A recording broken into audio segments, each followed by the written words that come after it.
Hello friends, என்ன அந்த ரம்யா காலில் விழுந்த ப்ரோமோ பார்த்தீங்களா? நான் இதெல்லாம் பேசுறதுக்கு முன்னாடி ஒரு விஷயம் மட்டும் சொல்லிடுறேன். தயவுசெய்து இதுக்கப்புறம் இந்த 2 நாளோ வீக்கெண்டோ பாரு ஃபேன்ஸ் ஷோவே பார்க்காதீங்க. வீக்கெண்டில் பாருக்கு செம்ம டோஸ் இருக்க போது. அவளை டோஸுன்றதை விட கூட அதை அசிங்கப்படுத்தி அவமானப்படுத்த போகிறாங்க. இந்த கமருதீனையும் திட்ட போகிறாங்க. அந்த கமருதீனை திட்டுறது அவனோட கேமுக்காக இல்லை, பாரு கூட சேர்ந்து நீ ஏன் கேம் ஆடுறன்ற லெவலில் பாரு அசிங்கப்படுத்தி தான் திட்ட போகிறாங்க. தயவுசெய்து வீக்கெண்ட் ஷோவை பாய்காட் பண்ணிவிடுங்க, பார்க்காதீங்க. இன்றைக்குமே இந்த 1 hour ஷோ இப்போ வரும். நான் இப்போ வீடியோ எப்போ வரும்னு தெரியல, நான் போட்டு அது அப்லோட் ஆகிறதுக்கே இப்போ எனக்கு லேட் ஆகுது. ஸோ நான் ஒரு 10 நிமிஷம் வீடியோ போட்டால் அது 1 hour அப்லோட் ஆகுது. என் ஃபோனில் ஏதாவது ப்ராப்ளமாக என்னன்னு தெரில. ஸோ ரொம்ப லேட் ஆகுதுன்னும் போது இந்த வீடியோ நீங்கள் பார்க்கும்போது உங்களுக்கு 1 hour எபிசோட் போயிட்டுருக்கோம், இல்லை 1 hour எபிசோட் முடிஞ்சிருக்கலான்னும் போது அப்போது தயவுசெய்து இந்த 2 நாள் ஷோவை பார்க்காதீங்க, வீக்கெண்டும் பார்க்காதீங்க. அடுத்த வாரம் பாருவோட கேம் மாறுமா மாறாதான்னு எனக்கு தெரியாது. ஆனால் அவள் இதுக்கு மேலே ஸ்ட்ராங்காக கேம் ஆடுவாளான்றது ஹோப் எனக்குமே இல்லை. இது நான் சொன்னதுக்கு ஒரு சிஸ்டர் கஷ்டப்பட்டாங்க, அப்படி சொல்லாதீங்க சிஸ்டர் அப்படின்னு. என்ன கேட்டால் அவள் ஏங்க இதுக்கு மேலே இந்த டார்ச்சர் அனுபவிச்சுட்டு அசிங்கம் அனுபவிச்சுட்டு இந்த அவமானத்தை அனுபவிச்சுட்டு ஏங்க அவள் அந்த ஷோக்குள்ளே இருக்கணும்? அவளுக்கு பணமும் தேவையில்லை, அந்த ஷோவில் வர பணமும் தேவையில்லை. அவள் நல்லா செட்டில்டான ஃபேமிலி தான், அவளுக்கான பேக்ரவுண்ட் ஸ்ட்ராங்காக இருக்குது, அவளுக்கு டேலண்ட் இருக்குது. அவள் இந்த ஷோ நம்பி வரணும்னு அவள் கரியர் இல்லை. அப்படி இருக்கும்போது எதுக்கு அவள் ப்ரூஃப் பண்ணி இந்த அசிங்கமாக ப்ரூஃப் பண்ணுன்ற இடத்துல அவள் தண்ணியே லூஸ் பண்ணிட்டு இருக்காளோ அப்படின்னு தோணுது.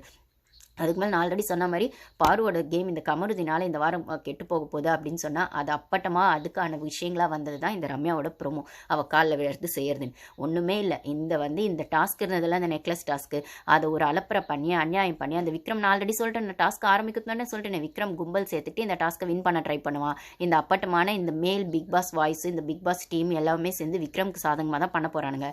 எப்போ அவனுங்க பாருவை அந்த ஜட்ஜிங் பொசிஷனில் எடுத்து சபரியை வச்சானுங்களோ அப்பே இல்லை விக்ரம் எந்த விஷயத்தையுமே அவனுக்கு அட்ரஸ் பண்ணலையோ அப்போ இது விக்ரம் மேலே தான் இந்த டாஸ்க்கு போக போகுதுன்னு தெரிஞ்சு போயிடுச்சு. அந்த டீமை தான் வின் பண்ண வைக்க போகிறானுங்க அப்படின்னு சொல்லிட்டு அப்போது அந்த இடத்துல விக்ரம் என்ன இப்போ இன்னொரு டாஸ்க் உங்களுக்கு ப்ரோமோ வந்துச்சுல, அந்த முட்டை டாஸ்க்கு, பால் டாஸ்க், அதெல்லாம் ஒரு வெண்ணெய் டாஸ்க்கு, வெங்காயம் டாஸ்க், அதுக்கெல்லாம் ஒரு ப்ரோமோன்னு ஒன்று போடுறானுங்க.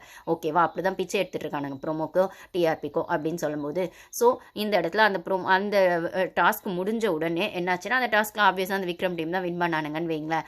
அதெல்லாம் ஒரு டாஸ்க்கு, அதை பற்றி வேறு பேசணும். வின் பண்ணிட்டு அது எப்பவுமே அந்த ஆக்டிவிட்டி ரூமில் தானே நடக்கும். ஸோ அந்த ரூமில் நடக்குது வந்துடுறாங்க. அவங்க அந்த ஆக்டிவிட்டி ரூம் போகும்போது இந்த விக்ரம் பிளான் பண்ணியிருக்கான். அந்த விக்ரம் அந்த குரூப் எல்லாம் உட்காந்து அந்த குள்ளநரி கூட்டம்லாம் தான் ஒன்றா பிளான் பண்ணுது. இப்போ எல்லா ஒரு குள்ளநரியை சமாளிக்க முடியாது, எல்லா குள்ளநரி கூட்டமாக ஓனாய் கூட்டமாக இருந்தால் என்ன பண்ணுறது? அப்போ அதுங்க அதுக்கேற்ற மாதிரி பிளான் பண்ணி என்ன பண்ணுதுங்க, அவங்க அந்த ரூம்லேருந்து வர்றதுக்குள்ளே இவங்க அதாவது எல்லாருமே ஆக்டிவிட்டி ரூமுக்கு போகணும். ஸோ அந்த வாலை ஐ மீன் அந்த வால்னே வருது எனக்கு அந்த ஸ்வாடு அந்த டாஸ்க்கு. ஸோ அந்த நெக்லஸை பாதுகாக்கணும்னா இதுக்கு முன்னாடி வச்ச டாஸ்க் வெஜிடபிள்ஸ் டாஸ்க்ல யாரோ கேம் ஆடாமல் இருந்தால் அதை பாதுகாக்கணும்னா கூட பாதுகாக்கலாம்னு சொன்னாங்க. இந்த வாட்டி அப்படி யாரும் சொல்லலை அப்படின்னும் போது எல்லாருமே இந்த ஆக்டிவிட்டி ரூம்